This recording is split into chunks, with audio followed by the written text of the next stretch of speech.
ക്രൂശിക്കപ്പെട്ട ക്രിസ്തുവിനെ പ്രസംഗിക്കുന്നു. ദൈവനാമത്തിന് മഹത്വം ഉണ്ടാകട്ടെ. മർക്കോസിന് ശേഷം 10-ാം അധ്യായം 17-ാം വാക്യം മുതൽ ചില വാക്യങ്ങൾ നമുക്ക് വായിച്ചു കേൾക്കാം. മർക്കോസ് 10-ന്റെ 17-ാം വാക്യം മുതൽ. അവൻ പുറപ്പെട്ട് യാത്ര ചെയ്യുമ്പോൾ ഒരുവൻ ഓടി വന്നവൻ്റെ മുമ്പിൽ മുട്ടുകുത്തി, നല്ല ഗുരു, നിത്യജീവനെ അവകാശമാക്കുവാൻ ഞാൻ എന്തു ചെയ്യണമെന്ന് അവനോട് ചോദിച്ചു. അതിന് യേശു, എന്നെ നല്ലവനെന്ന് പറയുന്നതെന്ത്? ദൈവം ഒരുവനല്ലാതെ നല്ലവൻ ആരുമില്ല. കൊല ചെയ്യരുത്, വ്യഭിചാരം ചെയ്യരുത്, മോഷ്ടിക്കരുത്, കള്ളസാക്ഷ്യം പറയരുത്, ചതിക്കരുത്, നിന്റെ അപ്പനെയും അമ്മയും ബഹുമാനിക്കായി നീ കൽപ്പനകളെ നീ അറിയുന്നുവല്ലോ എന്ന് പറഞ്ഞു. അവൻ അവനോട്, ഗുരോ, ഇതൊക്കെയും ഞാൻ ചെറുപ്പം മുതൽ പ്രമാണിച്ചു പോരുന്നുവെന്ന് പറഞ്ഞു. യേശു അവനെ നോക്കി അവനെ സ്നേഹിച്ചു. ഒരു കുറവ് നിനക്കുണ്ട്. നീ പോയി നിനക്കുള്ളതെല്ലാം വിറ്റ് ദരിദ്രർക്ക് കൊടുക്ക, എന്നാൽ നിനക്ക് സ്വർഗത്തിൽ നിക്ഷേപമുണ്ടാകും. പിന്നെ വന്ന് എന്നെ അനുഗമിക്ക എന്ന് പറഞ്ഞു. അവൻ വളരെ സമ്പത്തുള്ളവനാകൊണ്ട് ഈ വചനത്തിങ്കൽ വിഷാദിച്ച് ദുഃഖിതനായി പോയിക്കളഞ്ഞു. ദൈവത്തിന് സ്തോത്രം. ദൈവം നമുക്ക് തരുന്ന വളരെ വിലപ്പെട്ടൊരു വാഗ്ദത്തമാണ് നിത്യജീവൻ. വാഗ്ദത്തം, അതാണ് നമ്മുടെ ചിന്താവിഷയം. ദൈവം തരുന്ന വാഗ്ദത്തങ്ങൾ, ദൈവം തരുന്ന ഏറ്റവും ശ്രേഷ്ഠമായ അതിമനോഹരമായ വാഗ്ദത്തം നിത്യജീവൻ. പലപ്പോഴും ഇതെല്ലാം കേൾക്കുകയും പറയുകയും ചെയ്യുന്നുണ്ടെങ്കിലും അതിൻ്റെ ആഴം നാം ഗ്രഹിക്കുന്നുണ്ടോ? എനിക്ക് ഭയമുണ്ട്. നിത്യജീവൻ എന്നൊക്കെ കേൾക്കുമ്പോൾ നമ്മൾ അങ്ങ് കേട്ടുവിട്ടു പോകുന്നു. ഈ ഭൂമിയിലെ ജീവിതം ഒരു നാൾ കഴിഞ്ഞു പോകും. എന്നാണെന്ന് പറഞ്ഞുവിടുന്നേ ഉള്ളൂ. ഒരു ദിവസം ഈ ഭൂമിയിലെ ജീവിതം വിട്ട് നാം നിത്യതയിലേക്ക് പ്രവേശിക്കും. മരണം നിത്യതയിലേക്കുള്ളൊരു വാതിലാണ്, നിത്യതയിലേക്കുള്ള വാതിൽ. ആ വാതിൽ കൂടി നാം നിത്യജീവിതത്തിലേക്ക് പ്രവേശിക്കും. ആ നിത്യജീവിതം ഒന്നുകിൽ നിത്യജീവനായിരിക്കും, അല്ലെങ്കിൽ നിത്യനരകമായിരിക്കും. ഇത് ഒരു പ്രമാണി വരികയാണ്, പള്ളിപ്രമാണിയാണ്, നാട്ടിൽ പ്രമാണിയാണ്, വളരെ വേദശാസ്ത്രമായി അറിവുള്ള ഒരാളാണ്, വേദശാസ്ത്രിയാണ്. അദ്ദേഹം വന്ന് പറയുന്നു, നിത്യജീവന അവകാശമൊക്കെ ഞാൻ എന്താണ് ചെയ്യേണ്ടത്? കർത്താവിൻ്റെ അടുക്കൽ വന്ന് പലരും രോഗസൗഖ്യത്തിന് വേണ്ടി വന്നിട്ടുണ്ട്, ജീവിതത്തിൽ വരുന്ന ക്ലേശങ്ങൾ മാറിക്കിട്ടാൻ വേണ്ടി വന്നിട്ടുണ്ട്, പ്രയാസങ്ങൾ, ആകുലങ്ങൾ, ആവലാധികൾ ഇതെല്ലാം മാറിക്കിട്ടാൻ വേണ്ടി കർത്താവിൻ്റെ അടുക്കൽ വന്നിട്ടുണ്ട്. പക്ഷേ നിത്യജീവൻ വേണമെന്ന് വരുന്ന ആകെ 2 പേരെ വേദത്തിൽ കാണുന്നുള്ളൂ. അതിലൊന്നിതാണ് നിത്യജീവൻ വേണമെന്ന്. അതൊരു വലിയ ആഗ്രഹമാണ്, ഏറ്റവും വലിയ ആഗ്രഹമാണ്. നിത്യജീവൻ എനിക്ക് വേണം, നിത്യജീവൻ വേണം. എന്ന് കടന്നുപോയാലും നിത്യജീവൻ്റെ അനുഭവത്തിൽ എനിക്ക് പോകാൻ പറ്റണം. ഇതാണ് വാസ്തവത്തിൽ നമുക്ക് വേണ്ടത്, നമുക്ക് എല്ലാവർക്കും വേണ്ടതാണത്. എന്നാൽ ഇവിടെ ഈ പ്രമാണി വാസ്തവമായ ആഗ്രഹത്തോട് തന്നെയാണ് വന്നത്. അവനെക്കുറിച്ച് നാം ചില കാര്യങ്ങൾ കഴിഞ്ഞ പ്രാവശ്യം ചിന്തിച്ചത് നിങ്ങൾക്ക് ഓർമ്മ കാണുമായിരിക്കും. പ്രമാണിയായ മനുഷ്യൻ നിത്യജീവൻ്റെ കാര്യം ചോദിച്ചുകൊണ്ട് വന്നപ്പോൾ കർത്താവ് അവനോട് പറഞ്ഞു, നീ കൽപ്പനകളൊക്കെ നോക്കണം, കൽപ്പനകൾ പ്രമാണിക്കുന്നുണ്ടോ? ഞാൻ ചെറുപ്പം മുതൽ പ്രമാണിച്ചു വരുന്നു, ചെറുപ്പം മുതൽ, ബാല്യം മുതൽ ഇത് പ്രമാണിച്ചു വരുന്നു. കർത്താവിന് വളരെ സന്തോഷം തോന്നി. കർത്താവ് അവനെ നോക്കി അവനെ സ്നേഹിച്ചു. ആ വാക്ക് പ്രത്യേകിച്ച് ഓർക്കണം. ഇവിടെ ഈ മർക്കോസിന് ശേഷത്തിലാണ് അത് പറയുന്നത്. കർത്താവ് അവനെ നോക്കി അവനെ സ്നേഹിച്ചു. 21-ാം വാക്യം അതാണ്. യേശു അവനെ നോക്കി അവനെ സ്നേഹിച്ചു. മർക്കോസിന് ശേഷം 10-ാം അധ്യായം 21-ാം വാക്യം. യേശു അവനെ നോക്കി അവനെ സ്നേഹിച്ചു. ഒന്ന്, അവൻ ചോദിക്കേണ്ട കാര്യമാണ് ചോദിച്ചുകൊണ്ട് വന്നത്. 2, ചോദിക്കേണ്ട ആളോടാണ് ചോദിച്ചത്. 3, ചോദിക്കേണ്ട സമയത്താണ് ചോദിച്ചത്. നിത്യജീവൻ. നാം ഈ വചനമെല്ലാം ധാരാളം കേൾക്കുന്നുണ്ടെങ്കിലും എന്നെങ്കിലും എനിക്ക് നിത്യജീവൻ്റെ അവകാശം ഉണ്ടോ എന്ന് ചിന്തിക്കാറുണ്ടോ? എനിക്ക് വാസ്തവമായി നിത്യജീവൻ്റെ അവകാശമുണ്ട് എന്ന് നിങ്ങൾ കണ്ടുപിടിക്കാറുണ്ടോ? അതിനുള്ളതായ ആ യോഗ്യത കർത്താവ് എനിക്ക് തന്നു എന്ന് നിങ്ങൾക്കൊരു ബോധ്യം കിട്ടാറുണ്ടോ? നിത്യജീവൻ. ദൈവത്തിന് സ്തോത്രം. നാം ഒട്ടേറെ കാര്യങ്ങൾ ചെയ്യുന്നുണ്ട്, ആത്മീയമായ കാര്യങ്ങൾ, പ്രവർത്തനങ്ങളിൽ പങ്കെടുക്കുന്നുണ്ട്. ഈ ദുരിതം നിറഞ്ഞ ജീവിതത്തിൽ കർത്താവിന് വേണ്ടി സമയം ചെലവഴിക്കാൻ ഞാൻ തയ്യാറാകാറുണ്ട്. നമ്മുടെ ജീവിതം പലപ്പോഴും വചനം കേൾക്കാൻ ഉത്സാഹത്തോടെ നാം കടന്നു വരുന്നുണ്ട്. നമ്മുടെ ജീവിതത്തിലൊരു ഉത്സാഹമുണ്ട്, സംശയമില്ല. പക്ഷേ നാം എത്ര പേര് നിത്യജീവനിലെത്തും? അത് മറ്റാരുടെയും കാര്യം നോക്കണ്ട. ഞാൻ ഓരോരുത്തരും ചിന്തിക്കുക, ഞാൻ ഇന്ന് കടന്നു പോയാൽ നിത്യജീവനിൽ ഞാൻ പ്രവേശിക്കുമോ? ചിന്തിക്കുക. നിങ്ങൾ വെറുതെ കേട്ടുപോകല്ലേ. ഇന്ന് ഞാൻ കടന്നു പോയാൽ ഞാൻ നിത്യജീവനിൽ പ്രവേശിക്കുമോ? നിത്യ സൗഭാഗ്യ തീരത്തിൽ എത്തിച്ചേരുമോ? നിത്യ ശുഭതുറമുഖത്തിൽ എത്തിച്ചേരുമോ? നിത്യരാജ്യത്തിൽ എത്തിച്ചേരുമോ? പ്രിയപ്പെട്ടവരെ, ആ പ്രമാണി കൽപ്പനകൾ പ്രമാണിക്കുന്നതിനായിരുന്നു, കൽപ്പനകളെല്ലാം അനുസരിക്കുന്നതിനായിരുന്നു, എന്ത് നിഷ്ഠയുള്ളവനായിരുന്നു. ബാല്യം മുതൽ ഇതെല്ലാം അനുഷ്ഠിച്ച് വരുന്നവനായിരുന്നു. ബാല്യം മുതൽ എന്തൊക്കെയാണ്? കൊല ചെയ്യരുത്, കൊല ചെയ്യരുത്, വ്യഭിചാരം ചെയ്യരുത്, മോഷ്ടിക്കരുത്, കള്ളസാക്ഷ്യം പറയരുത്, ചതിക്കരുത്, നിന്റെ അപ്പനെയും അമ്മയെയും ബഹുമാനിക്കുക എന്നീ കൽപ്പനകളെ നീ അറിയുന്നുവല്ലോ എന്ന് പറഞ്ഞു. അവൻ അതെല്ലാം ചെറുപ്പം മുതൽ പ്രമാണിച്ച് വരുന്നവനാണ്. ചെറുപ്പം മുതൽ. അതൊരു അതിശയമാണ്. ഇപ്പോൾ നാം ചിന്തിച്ച് നോക്കൂ, നമ്മളെ സംബന്ധിച്ചോളം പറഞ്ഞാൽ അപ്പനെയും അമ്മയും ബഹുമാനിക്കുക എന്നൊക്കെ പറയുന്ന കൽപ്പനകൾ നാം പാലിച്ചിട്ടുണ്ടോ? നമ്മുടെ മാതാപിതാക്കളെ നാം ആദരിച്ചിട്ടുണ്ടോ? അപ്പനെയും അമ്മയും ബഹുമാനിക്കുക ആദരിച്ചിട്ടുണ്ടോ? മാത്രമല്ല, ഈ കൽപ്പനകളിൽ നിന്ന് അറിയുന്നുവല്ലോ, അപ്പനെയും അമ്മയും ബഹുമാനിക്കുക എന്നീ കൽപ്പനകളിൽ നിന്ന് അറിയുന്നുവല്ലോ. ചതിക്കരുത്, കള്ളസാക്ഷ്യം പറയരുത്, മോഷ്ടിക്കരുത്, വ്യഭിചാരം ചെയ്യരുത്, കൊല ചെയ്യരുത്. പ്രിയപ്പെട്ടവരെ, നിങ്ങളോട് വളരെ സ്നേഹത്തോടെ പറയട്ടെ, സ്ത്രീയെ മോഹിക്കേണ്ടതിന് അവളെ നോക്കുന്നവൻ ഹൃദയം കൊണ്ട് വ്യഭിചാരം ചെയ്തു പോയി. ചിന്തിക്കൂ, നാം ചീത്ത പടങ്ങൾ കാണാൻ ആഗ്രഹിക്കാറുണ്ടോ? ബ്ലൂ ഫിലിം എന്താണെന്ന് എനിക്ക് അറിഞ്ഞുകൂടാ, ഞാൻ കണ്ടിട്ടില്ല. പക്ഷേ പറഞ്ഞു കേട്ടതിൽ ഞാൻ മനസ്സിലാക്കിയിട്ടുള്ളത് വളരെ മ്ലേച്ഛമായ പടങ്ങളാണെന്നാണ്. ചീത്ത പടങ്ങൾ കാണാൻ ആഗ്രഹിക്കാറുണ്ടോ? നിങ്ങൾ ചിന്തിക്കൂ, നാം ദൈവത്തിൻ്റെ വചനമല്ലേ കേൾക്കുന്നത്, ജീവൻ്റെ വചനമല്ലേ കേൾക്കുന്നത്. നമ്മുടെ ജീവിതത്തിൽ ഒരുപക്ഷെ പ്രവൃത്തിയിൽ വിചാരത്തിലേക്ക് പോയി കാണില്ല, പക്ഷേ ഹൃദയത്തിൽ അശുദ്ധമായ വികാരങ്ങൾക്ക് നാം ഇടം കൊടുക്കാറുണ്ടോ? മ്ലേച്ഛമായ ആഗ്രഹങ്ങൾ നമുക്ക് വരാറുണ്ടോ? മലിനമായ മോഹങ്ങൾ നമുക്ക് വരാറുണ്ടോ? നാം ചിന്തിക്കണം. ഇവിടെ ഈ ചെറുപ്പക്കാരൻ ബാല്യം മുതൽ നിഷ്ഠയുള്ളവനാണ്, വളരെ നിഷ്ഠയോടുകൂടി ജീവിക്കുന്നവനാണ്, വളരെ വ്യക്തമായ ഒരു സമർപ്പണവും പ്രതിഷ്ഠയുവാനുണ്ട്. ചെറുപ്പം മുതൽ പ്രമാണിച്ചു വരുന്നു.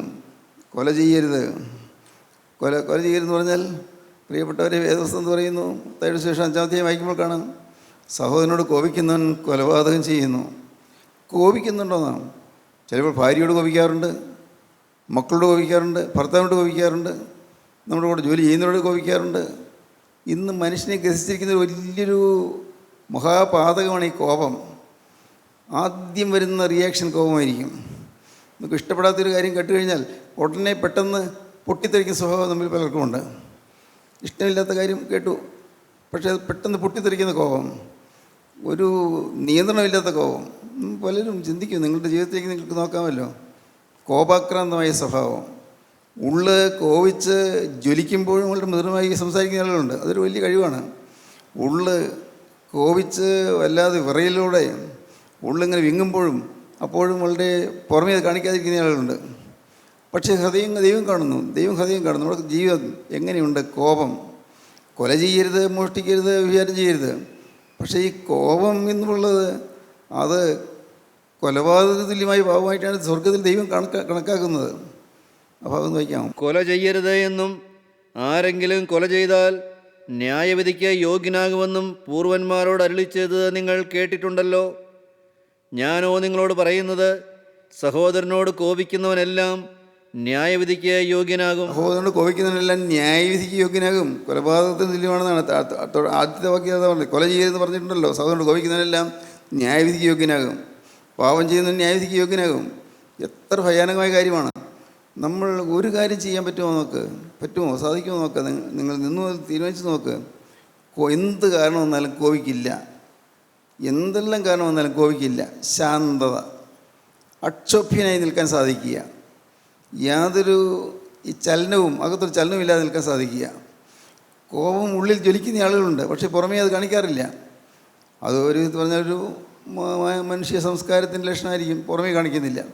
അതുകൊണ്ടും രക്ഷയില്ല. ദൈവം എല്ലാം കാണുന്നു, ഹൃദയം കാണുന്നു. അതുകൊണ്ട് കോപിക്കില്ല. തീരുമാനിക്കാൻ പറ്റുമോ? കൊലപാതകം, മോഷ്ടിക്കരുത്. മോഷണം ആരും ആരുടെയെങ്കിലും സാധനങ്ങൾ മോഷ്ടിക്കാൻ പോകുന്നില്ല, സ്വാഭാവികമായിട്ടും അങ്ങനെയാണല്ലോ. പക്ഷേ നമ്മുടെ ഹൃദയത്തിൽ മറ്റുള്ളവരുടെ സാധനങ്ങൾ കാണുമ്പോൾ മോഹം വരാറുണ്ടോ? ഏതെങ്കിലും കാര്യങ്ങൾ കാണുമ്പോൾ അതുപോലെ എനിക്കാകണമെന്ന് തോന്നാറുണ്ടോ? എല്ലാം മോഹമാണ്. പ്രിയപ്പെട്ടവരെ, നിങ്ങൾ ഇത് കേൾക്കുമ്പോൾ നിങ്ങൾക്ക് തോന്നുന്നു, ഇങ്ങനെയൊക്കെ ആർക്ക് ജീവിക്കാൻ പറ്റും? ദൈവത്തിന് സ്തോത്രം. ഇങ്ങനെയൊക്കെ ആർക്ക് ജീവിക്കാൻ പറ്റും? ജീവിക്കാൻ പറ്റണം. ഇങ്ങനെയെല്ലാം ജീവിക്കാൻ പറ്റിയാലേ ദൈവരാജ്യത്തിൽ പ്രവേശനമുള്ളൂ. അതുകൊണ്ടാണ് കർത്താവ് പറയുന്നത്, ഇടുക്കുവാതിലൂടെ കടപ്പാൻ പോരാടുവീൻ. പലരും കടപ്പാൻ നോക്കും, കഴിയുകയില്ല താനും. ഇടുക്കുവാതിലൂടെ കടപ്പാൻ പോരാടുവീൻ എന്നാണ് കർത്താവ് പറഞ്ഞത്. ഈ ജീവിതത്തിൽ ഒരു ദിവസം നമുക്ക് മരിച്ചു കടന്നു ചെല്ലുമ്പോൾ നിത്യത്തിലേക്ക് നാം പ്രവേശിക്കണമെങ്കിൽ നമ്മുടെ ജീവിതത്തിൽ നിന്ന് കറയും കളങ്കവും എല്ലാം മാറിയിരിക്കണം. എല്ലാം സമ്പൂർണ്ണമായിട്ട് മാറിയിരിക്കണം. ഒരിക്കലും നിങ്ങൾ ചിന്തിക്കരുത് ആർക്ക് സാധിക്കുമെന്ന് ചിന്തിക്കരുത്. ആർക്ക് സാധിക്കും? ദൈവത്തിന് സ്തോത്രം. ആരെയും കൊണ്ട് പറ്റും? പ്രിയപ്പെട്ടവരെ, സാധിക്കും. വിശ്വസിക്കുക. ഇത് കൽപ്പന തന്നവൻ കൽപ്പന പാലിക്കാനുള്ള കൃപയും തരുന്നുണ്ട്. കൽപ്പന തന്ന കർത്താവ് അത് പാലിക്കാനുള്ള കൃപയും നമുക്ക് തരുന്നുണ്ട്. വിശ്വസിക്കുക. നമ്മുടെ ജീവിതത്തിൽ മോഹചിന്തകൾ വരരുത്. ഒരു നല്ല സാധനം ആരുടെയെങ്കിലും കയ്യിൽ കണ്ടു, അതുപോലെ ഒന്ന് എനിക്ക് വേണം എന്ന് ചിന്തിക്കുന്നു. അതൊരു മോഹമാണ്. മോഹിക്കരുതെന്ന് വേദവസം പറയുന്നു. പക്ഷേ അതൊരു മോഹചിന്തയാണ്. നാം മോഷ്ടിച്ചില്ല, ആ സാധനം ആരുടെയും കയ്യിൽ നിന്ന് മോഷ്ടിച്ചിട്ട് പോയില്ല. പക്ഷേ നമ്മുടെ ഹൃദയത്തിൽ മോഷണം നടന്നു കഴിഞ്ഞു. വേദവസ്ത പ്രകാരം അങ്ങനെയാണ്. വളരെ വളരെ ശ്രദ്ധിക്കണം. ദൈവം ഈ പുറമെയുള്ള പ്രവൃത്തികളെല്ലാം കാണുന്നത്, കർത്താവ് ഹൃദയങ്ങളെയാണ് കാണുന്നത്. ഹൃദയത്തിൻ്റെ ഉള്ളിൽ നമ്മുടെ ചിന്തകൾ എങ്ങനെയെല്ലാം പായുന്നത് നമുക്ക് മനസ്സിലാക്കുക. ഇവൻ പറഞ്ഞു, ഇതൊക്കെ ഞാൻ കൽപ്പനകൾ ബാല്യം മുതലേ പ്രമാണിച്ചു വരികയാണല്ലോ എന്ന് പറഞ്ഞു. കർത്താവ് അവനെ നോക്കി അവനെ സ്നേഹിച്ചു. സത്യം, ഇത്രമാത്രം കൃത്യമായി കൽപ്പനകൾ പാലിക്കുന്ന ആരെയും കാണാൻ നമുക്ക് കിട്ടുകയില്ല. എന്തൊരു അത്ഭുതം! ഈ ചെറുപ്പക്കാരൻ അത്ര കൃത്യനിഷ്ഠയുള്ളവനാണ്. അവൻ അത്രമാത്രം നിർബന്ധമുള്ളവനാണ്. നല്ല നിർബന്ധത്തോടെ അവൻ വിശുദ്ധി പാലിക്കാൻ ശ്രമിക്കുന്നവനാണ്. നല്ലത്. കർത്താവിനെ നോക്കി അവനെ സ്നേഹിച്ചു. സ്തോത്രം. പ്രിയപ്പെട്ടവരെ, നിങ്ങൾ ഇത് കേൾക്കുമ്പോൾ നിങ്ങൾ ചിന്തിക്കണം, എൻ്റെ കർത്താവ് ഇപ്പോൾ എന്നെ നോക്കി സ്നേഹിക്കാൻ തക്കവണ്ണം എന്നിൽ എന്തെങ്കിലും ഉണ്ടോ? ആ ചെറുപ്പക്കാരനിൽ നല്ലൊരു ആഗ്രഹം ഉണ്ടായി. അതാണ് സ്നേഹിക്കാൻ കാരണം. നല്ലൊരാഗ്രഹം.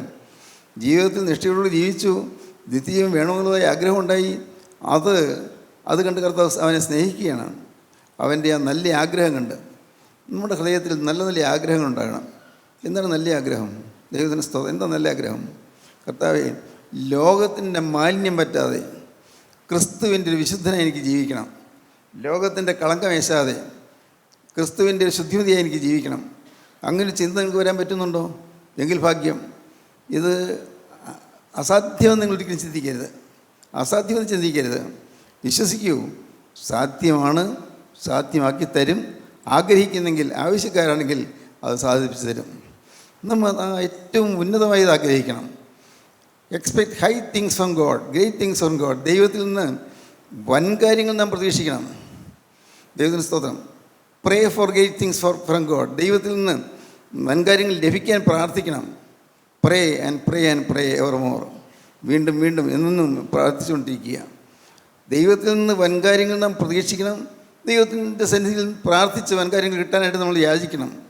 അങ്ങനെ എനിക്ക് അസാധ്യമെന്ന് നിങ്ങൾ ചിന്തിച്ച് തള്ളിക്കളയരുത്. നേരെ മറിച്ച് എനിക്കത് സാധിച്ചേ പറ്റൂ എന്നൊരു നിർബന്ധം നിങ്ങൾക്ക് വരണം. ഏത്? കളങ്കമില്ലാതെ നിൽക്കാൻ എനിക്ക് സാധിക്കണം. കറയില്ലാതെ നിൽക്കാൻ എനിക്ക് സാധിക്കണം. ഒരു പാവത്തിൻ്റെ പോറൽ പോലും ഏൽക്കാതെ എനിക്ക് നിൽക്കാൻ സാധിക്കണം. ദൈവത്തിന് സ്തോത്രം. എൻ്റെ കർത്താവിൻ്റെ വലിയ നാമം മഹത്വപ്പെടട്ടെ. ഒരിക്കൽ ഞങ്ങളെ ആത്മീയം പഠിപ്പിച്ച വിശുദ്ധ പിതാവ് അദ്ദേഹം ഞങ്ങൾ പറഞ്ഞു, നിങ്ങളൊരു 5 പേര് പൂർണ്ണ വിശുദ്ധരായി നിൽക്കാൻ പറ്റുമോ? വേറെ ആരും നോക്കണ്ട, നിങ്ങൾ മറ്റൊന്നും നോക്കണ്ട, മറ്റാരെയും നോക്കണ്ട. 5 പേർക്ക് പൂർണ്ണ വിശുദ്ധിയോടെ നിൽക്കാൻ പറ്റുമോ? ദൈവത്തിന് സ്തോത്രം. അന്ന് ഞാനും ഉള്ളിൽ പറഞ്ഞു ഞാൻ നിൽക്കും. മറ്റുള്ളവർ പറഞ്ഞു എന്നാണ് എനിക്ക് തോന്നുന്നത്. പക്ഷേ ഞാൻ അത് അങ്ങനെ തീരുമാനിച്ചു, അങ്ങനെ പറഞ്ഞെങ്കിലും പിന്നീട് ഞാൻ ഓരോ സമയം വരുമ്പോഴാണ് എൻ്റെ ജീവിതത്തിൽ ആ പറയുന്നത് പോലുള്ള അനുഭവമില്ല എന്ന് ഞാൻ തന്നെ മനസ്സിലാക്കിയത്. അപ്പോൾ പിന്നെ ശുദ്ധീകരണത്തിന് വേണ്ടി ഒരു പ്രയത്നമായി. എന്തൊക്കെയാണ് തെറ്റുകൾ പറ്റുന്നത്, എവിടെയൊക്കെയാണ് വീഴ്ചകൾ പറ്റുന്നത്? ഞാൻ നിങ്ങൾ പറഞ്ഞിട്ടുണ്ടല്ലോ, ലോകത്തിൻ്റെ മാലിന്യം പറ്റുന്നുണ്ട്. ലോകമയത്വം വരുന്നുണ്ട്. വേൾഡ്നെസ്, ലോകമയത്വം വരുന്നുണ്ട്. ലോകമനുഷ്യരോട് ചേർന്ന് പോകാനുള്ള ആസക്തി വരുന്നുണ്ട്. ലോകത്തിൻ്റെ ഗതിക്ക് ഒത്തതുപോലെ പോകാനുള്ള താല്പര്യം വരുന്നുണ്ട്. മറ്റുള്ളവരുടെ പ്രശംസ പിടിച്ചു പറ്റാനുള്ള ആഗ്രഹം വരുന്നുണ്ട്. മറ്റുള്ളവരുടെ മുമ്പിൽ നല്ല പിള്ളയാകാനുള്ള ആഗ്രഹം വരുന്നുണ്ട്. മറ്റുള്ളവരുടെ മുമ്പിൽ നല്ല പേര് കേൾക്കാൻ ആഗ്രഹം വരുന്നുണ്ട്. അതെങ്ങനെ മനസ്സിലാക്കി? എങ്ങനെ? മറ്റുള്ളവരെ ദുഷിക്കുമ്പോൾ എൻ്റെ മനസ്സ് പാടുന്നു. അപ്പോൾ അതിൻ്റെ അർത്ഥം മറ്റുള്ളവർ എന്നെ വെറുക്കുമ്പോൾ എനിക്ക് പ്രയാസം വരുന്നു.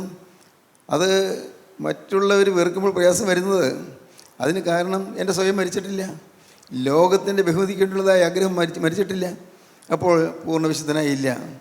ഇങ്ങനെയാണ് ഓരോന്ന് നാം മനസ്സിലാക്കുന്നത്. ഞാൻ മനസ്സിലാക്കിയാലേ പറയുന്നത്. അങ്ങനെ ഓരോരോ ടെസ്റ്റ് കേസ്, ഓരോരോ പരീക്ഷണങ്ങളിൽ കൂടി നമ്മെ തന്നെ കാണുകയാണ്. നമ്മൾ എന്താണ്, ആരാണ് കാണുകയാണ്. എനിക്ക് തോന്നുന്നു ഒരുപക്ഷെ മിക്കവാറും നിങ്ങൾ അധികം പേരും, ഭൂരിഭാഗം പേരും പ്രകടമായി പാപപ്രവർത്തിക്കുന്നു പോകുന്നവരല്ല. പക്ഷേ പ്രകടമായ പാപപ്രവൃത്തിക്ക് പോകുന്നില്ലെങ്കിലും ഹൃദയത്തിൽ കൂടി എല്ലാം പോകുന്നു. പ്രാർത്ഥിക്കാൻ നിൽക്കുമ്പോൾ സ്വർഗസ്നേഹങ്ങളുടെ പിതാവേ എന്നുള്ള കർത്തൃപ്രാർത്ഥന ചൊല്ലാൻ നിൽക്കുമ്പോൾ അത് ഒരു 2 മിനിറ്റിനകം ചൊല്ലി തീരും. അതിനകം എന്തെല്ലാം ചിന്തകൾ വന്നിട്ടുണ്ടെന്ന് ചിന്തിക്കുക, നോക്കുക. ആ അല്പസമയത്തിനുള്ളിൽ കർത്തൃപ്രാർത്ഥന ചൊല്ലുന്ന ആ സമയത്തിനുള്ളിൽ എന്തെല്ലാം ചിന്തകൾ എൻ്റെ മനസ്സിൽ കൂടി പോയത്.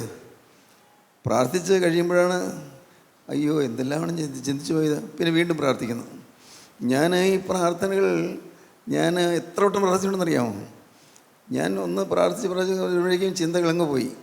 അന്ന് പകൽ കണ്ട ആരുടെയെങ്കിലും കാര്യങ്ങളോ അല്ലെങ്കിൽ ഏതെങ്കിലും ഇടപെട്ട കാര്യങ്ങളോ ചിന്ത പോകും. ഉടനെ വീണ്ടും തിരിച്ച് വീണ്ടും പ്രാർത്ഥിക്കുന്നു. എനിക്ക് തോന്നുന്നു ഈ തുടരെ ഇങ്ങനെ വീണ്ടും വീണ്ടും പ്രാർത്ഥിക്കുന്നതായ ആ സമ്പ്രദായം ഒരുപക്ഷെ ഇത് അനുഭവിക്കുന്ന ആളുകളായിരിക്കും തുടങ്ങിയത്. വീണ്ടും പ്രാർത്ഥിക്കുക. കാരണം വേണ്ടാത്ത ചിന്തകൾ വരുന്നു. ദോഷമുള്ള ചിന്തകളല്ല, പക്ഷേ ആരോടെങ്കിലും സംസാരിച്ച കാര്യങ്ങളാകാം, ആരെങ്കിലും നമ്മളുടെ വീട്ടിൽ വന്ന കാര്യങ്ങളാകാം, ആരെങ്കിലും നമ്മളോട് ഇടപെട്ട കാര്യങ്ങളാകാം. ഇതെല്ലാം ഇങ്ങനെ മനസ്സിൽ കൂടി ഇങ്ങനെ പോവുകയാണ്. പ്രാർത്ഥന ചൊല്ലിക്കൊണ്ടേയിരിക്കും, ചൊല്ലുന്നു, വാക്കുകൾ വന്നുകൊണ്ടിരിക്കുന്നു, വാക്കുകൾ പറയുന്നുണ്ട്, പ്രാർത്ഥന പുറത്ത് വരുന്നുണ്ട്, ഉരുവിടുന്നുണ്ട്. പക്ഷേ ഹൃദയം വേറെ എങ്ങുമാണ്. ഹൃദയം വേറെ എന്തോ. നിങ്ങളത് പരീക്ഷിച്ച് നോക്കൂ. നിങ്ങൾ ഓരോരുത്തരും നിങ്ങൾ ആ ചുരുങ്ങിയ സമയം ഒരു 1.5 മിനിറ്റ് അല്ലെങ്കിൽ മാക്സിമം 2 മിനിറ്റ്, ആ 2 മിനിറ്റ് നേരം സ്വർഗസ്ഥനായ ഞങ്ങളുടെ പിതാവേ എന്നുള്ള ആ പ്രാർത്ഥന, കർത്താവ് പഠിപ്പിച്ച പ്രാർത്ഥന, ആ പ്രാർത്ഥന നിങ്ങൾ ചൊല്ലിക്കഴിഞ്ഞിട്ട് തിരിഞ്ഞു നോക്കണം. എപ്പോഴും വേറെ ചിന്ത ആരെങ്കിലും വന്നുപോയോ? വേറെ എന്തെങ്കിലും വന്നുപോയോ? ദൈവത്തിന് സ്തോത്രം. ഞാൻ ഉറങ്ങുന്നതിന് മുമ്പ് ശുദ്ധമുള്ള ഭാവ ശുദ്ധമുള്ള നിരാമത്തെ ഞങ്ങളെ കാത്തുകൊള്ളുമെന്നുള്ള പ്രാർത്ഥന ഞാൻ പ്രാർത്ഥിക്കാറുണ്ട്. ആ പ്രാർത്ഥന പോലും ഞാൻ പ്രാർത്ഥിച്ച് കഴിയുമ്പോൾ ഞാൻ അയ്യോ മനസ്സ് മാറിപ്പോയല്ലോ, വീണ്ടും ഞാൻ പ്രാർത്ഥിക്കുന്നു. ആ മനസ്സ് മാറിപ്പോയല്ലോ, വീണ്ടും പ്രാർത്ഥിക്കുന്നു. അപ്പോൾ അങ്ങനെ ഞാൻ പറഞ്ഞത് നിങ്ങൾക്ക് മനസ്സിലാകുമെന്ന് എനിക്ക് തോന്നുന്നു. വീണ്ടും വീണ്ടും പ്രാർത്ഥിക്കേണ്ടത് മുഴുവൻ ഏകാഗ്രതയോടെ പ്രാർത്ഥിക്കാനായിട്ട് പ്രയത്നിക്കുന്നു. കാരണം ചിന്തകൾ മാറിപ്പോകുന്നു. നമ്മുടെ ചിന്തകൾ ചപലമായി പോകുന്നു. ചിന്തകൾ ഇങ്ങനെ മറ്റു കാര്യങ്ങളിലേക്ക് മാറിപ്പോകുന്നു. ഒരിക്കലും പാടില്ല. നമ്മുടെ ചിന്തകൾ എപ്പോഴും ഏകാഗ്രമായിരിക്കണം. യേശുക്രിസ്തു ഏകാഗ്രമായ ചിന്തകൾ സാധിക്കും എന്ന് ഞാൻ നിങ്ങൾ പറയട്ടെ. ദൈവത്തിന് സ്തോത്രം. കർത്താവ് അവനെ നോക്കി, അവനെ സ്നേഹിച്ചു. ഇത്രയും നിഷ്ഠയുള്ള ചെറുപ്പക്കാരനെ കണ്ട് കർത്താവിന് സന്തോഷം തോന്നി. അവനെ നോക്കി, അവനെ കണ്ട കർത്താവ് സ്നേഹിച്ചു. സ്നേഹിച്ചതുകൊണ്ട് എന്താ ചെയ്തത്? അടുത്ത വാക്യം വായിച്ചേ. ഒരു കുറവ് നിനക്കുണ്ട്. സ്നേഹിച്ചത് കൊണ്ടാണ് ഒരു കുറവ് നിനക്കുണ്ടെന്ന് പറഞ്ഞത്. കർത്താവിൻ്റെ സ്നേഹമാണത്. ഒരു കുറവ് നിനക്കുണ്ട് എന്ന് ചൂണ്ടിക്കാണിച്ചത് കർത്താവ് അവനെ സ്നേഹിച്ചത് കൊണ്ടാണ്. നിത്യജീവൻ്റെ വാഞ്ചയോടുകൂടുന്ന ആ യുവാവിനെ കർത്താവ് സ്നേഹിക്കുന്നു. അതുകൊണ്ട് ഒരു കുറവ് നിനക്കുണ്ട് ചൂണ്ടിക്കാണിക്കുകയാണ്.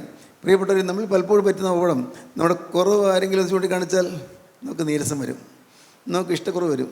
എന്തെല്ലാം കാര്യങ്ങൾ ഞാൻ സഹകരിച്ചിട്ടും എൻ്റെ കുറ്റമല്ലേ പറയുന്നുള്ളൂ എന്ന് തോന്നും. പക്ഷേ ഒരു കുറവ് നിനക്കുണ്ടെന്ന് പറയുന്നത് യേശു സ്നേഹിച്ചതുകൊണ്ടാണ്. യേശു അവൻ നോക്കി, അവനെ സ്നേഹിച്ചു. ദൈവത്തിന് സ്തോത്രം. എപ്പോഴും ഓർത്തുകൊള്ളണം, നമുക്ക് ശാസനകളോ ശിക്ഷണങ്ങളോ തർജ്ജനങ്ങളോ കിട്ടുന്നുവെങ്കിൽ അത് ഭാഗ്യമാണ് എന്നോർക്കുക. ഭാഗ്യമാണ്. കർത്താവേ, നിൻ്റെ പരിശുദ്ധാത്മാവ് എന്നെ ശാസിക്കുകയാണെങ്കിൽ, പരിശുദ്ധാത്മാവ് എന്നെ ശിക്ഷണം തരികയാണെങ്കിൽ, ശിക്ഷണം തരികയാണെങ്കിൽ കർത്താവെ ഞാൻ പൂർണ്ണമായി അനുസരിക്കും. ഇത് നമ്മുടെ ഹൃദയത്തിൽ നിഷ്ഠയുണ്ടായിരിക്കും. നമ്മൾ തെറ്റിൽ അറിയാൻ നമ്മൾ ആഗ്രഹിക്കണം. ദൈവത്തിന് സ്തോത്രം. ചിലർ എന്നോട് പറയും, സാറേ ഈ കൂട്ടായ്മയെക്കുറിച്ചും സാറിനെക്കുറിച്ചൊക്കെ ഒരുപടി ചീത്ത കാര്യങ്ങളൊക്കെ ആളുകൾ പറയുന്നുണ്ട്. ഞാൻ ഉടനെ ചോദിക്കും, എന്താ പറഞ്ഞിട്ടുള്ളത്? അല്ല, എല്ലാം കുറ്റമായി പറയുന്നത്. അല്ല, എന്താ കുറ്റം? എന്ത് കുറ്റമാണ് പറയുന്നത്? അപ്പോൾ പറയാൻ പഠിക്കുന്നു. പറഞ്ഞോളൂ, എനിക്ക് സന്തോഷമാണ്. കാരണം എന്നെക്കുറിച്ച് മറ്റുള്ളവർ പറയുന്നത് എന്താണെന്ന് അറിഞ്ഞാൽ എനിക്ക് വല്ലതും തിരുത്താണ്ടോ നോക്കാമല്ലോ. പ്രിയപ്പെട്ടവരെ, ഞാൻ വ്യക്തമായി പറയുകയാണ്, എനിക്ക് ആഗ്രഹമാണ് ഞാൻ അറിയാതെ തന്നെ എന്നിൽ മറന്നു നിൽക്കുന്ന എന്തെങ്കിലും പാവങ്ങളുണ്ടോ എന്ന്. എനിക്ക് സ്വതവേ മറന്നിരിക്കുകയായിരിക്കും, എനിക്ക് മനസ്സിലാക്കാതിരിക്കുകയായിരിക്കും. പക്ഷേ എന്തെങ്കിലും കാര്യത്തിൽ ദൈവത്തിൻ്റെ പരിശുദ്ധാത്മാവ് ദുഃഖിക്കുന്നതിനുണ്ടോ എന്ന് ഞാൻ തന്നെ ചകഞ്ഞുകൊണ്ടിരിക്കുകയാണ്. ദൈവത്തിൻ്റെ പരിശുദ്ധാത്മാവ് ദുഃഖിക്കുന്ന എന്തെങ്കിലും എന്നിലുണ്ടെങ്കിൽ പിന്നെ എൻ്റെ കർത്താവേ, ഞാൻ എൻ്റെ വേല ചെയ്യുന്നതിന് അർത്ഥമില്ല. ദൈവത്തിന് സ്തോത്രം. അത് നിഷ്പ്രയോജനം മാത്രമല്ല, കർത്താവേ ഇതിൻ്റെ വചനം പറയാൻ എനിക്ക് യോഗ്യതയില്ല. ഞാനത് ദൈവസന്നിധിയിൽ എന്നും പറയുന്നൊരു കാര്യമാണ്. നിങ്ങൾ ചിന്തിക്കണം, നമ്മുടെ ജീവിതത്തിൽ തിന്മകൾ എന്തുണ്ട് എന്ന് കാണാൻ നാം ആഗ്രഹിക്കണം. തിന്മകൾ എന്തുണ്ട് അത് കണ്ടെങ്കിലല്ലേ നമുക്ക് തിരുത്താൻ പറ്റുകയുള്ളൂ. നമുക്ക് എന്തൊക്കെല്ലാം കാര്യങ്ങളാണ് കറക്ഷൻ വേണ്ടത്, തിരുത്തൽ വേണ്ട ഏതെല്ലാം കാര്യങ്ങളിലാണ്, അത് നമ്മുടെ ശ്രദ്ധയായിരിക്കണം, ചിന്താവിഷയമായിരിക്കണം. ദൈവത്തിന് സ്തോത്രം. കർത്താവിനെ നോക്കി അവനെ സ്നേഹിച്ചു. എന്തു പറഞ്ഞു? ഒരു കുറവ് നിനക്കുണ്ട്, നീ പോയി നിനക്കുള്ളതെല്ലാം വിറ്റ് ദരിദ്രർക്ക് കൊടുക്ക, എന്നാൽ സ്വർഗത്തിൽ നിക്ഷേപമുണ്ടാകും. നീ പോയി നിനക്കുള്ളതെല്ലാം വിറ്റ് ദരിദ്രർക്ക് കൊടുക്കുക, സ്വർഗത്തിൽ നിനക്ക് നിക്ഷേപം ഉണ്ടാകും. ഇവിടുത്തെ പോയാലും ഈ ഭൂമിയിലേത് കുറച്ച് കാലത്തേക്കല്ലേ ഉള്ളൂ, ഇത് പോയാലും സ്വർഗത്തിൽ നിനക്ക് നിക്ഷേപം ഉണ്ടാകും. ദൈവത്തിന് സ്തോത്രം. പ്രിയപ്പെട്ടവരെ, ഇവിടെയുള്ളത് എന്തെല്ലാം ഉണ്ടെങ്കിലും എല്ലാം വിട്ടുപോകും, ഒന്നും കൊണ്ടുപോകാൻ പറ്റുകയില്ല. യാതൊന്നും. ഇവിടെ വലിയ ഔദ്യോഗിക പ്രൗഢിയിൽ എഴുതിയ ആളായിരിക്കാം, അതല്ലെങ്കിൽ നല്ല സമ്പൽ സമൃദ്ധിയുള്ള കുടുംബത്തിൽ പിറന്നവനായിരിക്കാം, അതല്ലെങ്കിൽ നല്ല വിദ്യാഭ്യാസത്തിലെ ഏറ്റവും ഉയർന്ന നിലവാരമുള്ള ആളായിരിക്കാം, വളരെയേറെ ജ്ഞാനം സമ്പാദിച്ച ആളായിരിക്കാം. പക്ഷേ ഒന്നും അപ്പുറത്തേക്ക് കൊണ്ടുപോകാൻ പറ്റുകയില്ല. ഇന്നും ഞാൻ ചിന്തിച്ചു, എന്നെ ഈ B.Ed ക്ലാസ്സിൽ പഠിപ്പിച്ച സുകുമാർ അഴീക്കോട്, അദ്ദേഹം വലിയൊരു മഹാജ്ഞാനിയാണ്. മഹാജ്ഞാനി എന്ന് വെച്ചാൽ മഹാപണ്ഡിതനായിരുന്നു. എനിക്കറിയാം, ഞാൻ അദ്ദേഹത്തിൻ്റെ ഭവനത്തിൽ പോയിട്ടുണ്ട്, എന്നെ ഒരു വർഷം മുഴുവൻ എന്നെ പഠിപ്പിച്ചതാണല്ലോ. അദ്ദേഹത്തെ ഞാൻ കാണുന്ന ഒരു മഹാപണ്ഡിതനായിട്ടാണ്, മഹാജ്ഞാനി. സാധാരണ ജ്ഞാനമല്ല, മഹാജ്ഞാനി. സംസ്കൃതത്തിലും ഇംഗ്ലീഷിലും മലയാളത്തിലും ഒരുപോലെ ജ്ഞാനം സമ്പാദിച്ചൊരു മനുഷ്യൻ. ഈ ഡോക്ടറേറ്റൊക്കെ കിട്ടിയ ആൾ. ഞാൻ പറയട്ടെ, അദ്ദേഹം മരിച്ചെന്ന് കേട്ടപ്പോൾ ഞാൻ ഓർത്തു, എല്ലാം തീർന്നല്ലോ. എന്തുമാത്രം ജ്ഞാനമായിരുന്നു അതിൻ്റെ ബുദ്ധിയിലുള്ളത്, എന്തുമാത്രം അറിവായിരുന്നു ആ ബുദ്ധിയിലുള്ളത്. എല്ലാം പോയി. ആ ബുദ്ധിയിൽ സമാഹരിച്ചിരുന്നതായ അറിവുകൾ, ജ്ഞാനങ്ങളെല്ലാം പോയി, അത് തീർന്നു. അദ്ദേഹം എന്തെങ്കിലും എഴുതി വെച്ചിട്ടുണ്ടെങ്കിൽ അത് കിട്ടും. എഴുതി വെച്ചിട്ടുണ്ട്, ചില പുസ്തകങ്ങളൊക്കെ ഉണ്ട്, അദ്ദേഹത്തിൻ്റെ പുസ്തകങ്ങളെല്ലാം ഞാൻ വാങ്ങിച്ച് വെച്ചിട്ടുണ്ട്. എഴുതി വെച്ചിട്ടുണ്ടെങ്കിൽ അത് മാത്രം കിട്ടും. ആളങ്ങ് പോയി. ആ തലച്ചോറിനകത്ത് അല്ലെങ്കിൽ ആ ബുദ്ധിക്കകത്തുള്ളതായ എന്തുമാത്രം വിഭവങ്ങൾ, എന്തുമാത്രം വിജ്ഞാനങ്ങൾ, ഏത് സമയത്ത് ഏതിനെക്കുറിച്ച് ചോദിച്ചാലും തക്ക മറുപടി പറയാനുള്ളതായ അറിവ്. പക്ഷേ ആൾ മരിച്ചപ്പോൾ തീർന്നു പോയില്ലേ, എല്ലാം തീർന്നില്ലേ? ഓർക്കുക, ഒരിക്കലും തീരാത്ത നിധിയാണ് കർത്താവായ യേശു ക്രിസ്തു. തീരുകയില്ല. ക്രിസ്തു നമുക്കുണ്ടെങ്കിൽ നാം ഭാഗ്യശാലികളാണ്. തീരാത്ത നിക്ഷേപം, തീരാത്ത നിധി, അവസാനമില്ലാത്ത നിക്ഷേപം, ഇത് നമ്മുടെ ജീവിതത്തിൽ നിന്ന് കരസ്ഥമാക്കണം.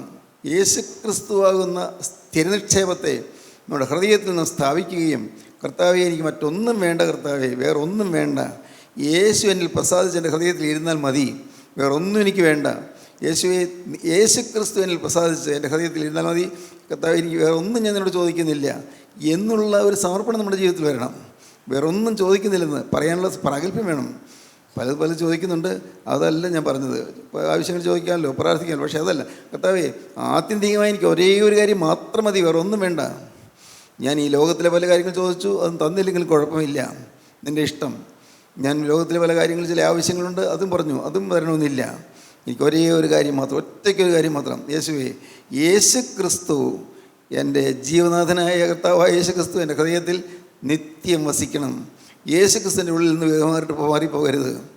ചിലപ്പോൾ ഞാൻ പറയാറുണ്ട്, കർത്താവേ, നീ ഒരു പുക പിടിച്ച മുറിക്കകത്ത് നിന്നാലുണ്ടാകും ശ്വാസം മുട്ടൽ പോലെ നീ എൻ്റെ ഹൃദയത്തിൽ ശ്വാസം മുട്ടിയിരിക്കാറുണ്ടോ? ദൈവത്തിന് സ്തോത്രം. ഞാൻ എന്നെ തന്നെ നോക്കുന്ന കാര്യം പറയുന്നത്. യേശു ക്രിസ്തു ശ്വാസം മുട്ടുന്നുണ്ടോ? കർത്താവിന് ഇരിക്കാൻ വയ്യ, പക്ഷേ വിട്ടുപോകാനും വയ്യ. സ്നേഹിക്കുന്നുകൊണ്ടിരിക്കുന്നു, പക്ഷേ കർത്താവ് വിഷമിച്ചിരിക്കുന്നു. അങ്ങനെ വരുമോ? കർത്താവ് അങ്ങനെ വരല്ലേ. യേശു ക്രിസ്തു പൂർണ്ണ സന്തോഷത്തോടെ, ഹല്ലേലൂയ, പൂർണ്ണ സമാധാനത്തോടെ, പൂർണ്ണമായ സന്തോഷത്തോടെ കർത്താവിൻ്റെ ഹൃദയത്തിലിരിക്കണം. അങ്ങനെ എൻ്റെ ഹൃദയത്തിൽ യേശു ഇരിക്കണം. ഇത് നിങ്ങളുടെ ഹൃദയത്തിൻ്റെ വാഞ്ചയായിരിക്കണം, അത് നിങ്ങളുടെ ആഗ്രഹമായിരിക്കണം. അതിനുവേണ്ടി നിങ്ങൾ പ്രാർത്ഥിക്കുകയും പരിശ്രമിക്കുകയും ചെയ്യണം. ദൈവത്തിന് സ്തോത്രം. നമുക്ക് പ്രാർത്ഥിക്കാം. കാരുണ്യവാനേ, മഹാപരിശുദ്ധനായ ഞങ്ങളുടെ സ്വർഗീയ പിതാവേ, ഈ മനോഹരമായ ദിവസത്തിനായി ഞങ്ങൾ നിന്നെ സ്തുതിക്കുന്നു, ഞങ്ങൾ നിന്നെ സ്തോത്രം ചെയ്യുന്നു. എൻ്റെ കർത്താവേ, നിത്യജീവന് വേണ്ടിയുള്ളതായ വാഞ്ച കൊണ്ട് ഞങ്ങളുടെ ഹൃദയങ്ങൾ നിറയ്ക്കണമേ എന്ന് പ്രാർത്ഥിക്കുന്നു. എൻ്റെ കർത്താവേ, യേശു ക്രിസ്തു എല്ലാം സാധിച്ചു തരുന്നുള്ള വിശ്വാസം കൊണ്ട് ഞങ്ങൾ ഉള്ളത്തെ ഉറപ്പിക്കണമേ എന്ന് പ്രാർത്ഥിക്കുന്നു. കർത്താവേ, യേശു ക്രിസ്തു ഞങ്ങൾക്ക് തരുന്നതായ അനുഗ്രഹത്തിനുള്ള പ്രത്യാശ ഞങ്ങളുടെ ഹൃദയത്തിൽ നിറഞ്ഞു നിൽക്കണമെന്ന് പ്രാർത്ഥിക്കുന്നു. യേശുവിനെ സ്നേഹിപ്പാൻ കർത്താവെ ഞങ്ങൾക്ക് പുതിയ ഹൃദയം തരണമേ എന്ന് പ്രാർത്ഥിക്കുന്നു. എല്ലാവരെയും അനുഗ്രഹിക്കണമേ. അതിന് കേട്ട എല്ലാവരുടെ മേലും തൃക്കരം വയ്ക്കണമേ, അനുഗ്രഹിച്ച് വാഴ്ത്തി വിശുദ്ധീകരിക്കണമേ, തിരുനാമം മഹത്വപ്പെടുത്തണമേ. യേശു ക്രിസ്തുവിൻ്റെ സ്നേഹം നിറഞ്ഞ നാമത്തിൽ പ്രാർത്ഥിക്കുന്ന കൃപയോടെ കേൾക്കണമേ. ആമീൻ. ഹല്ലേലൂയ.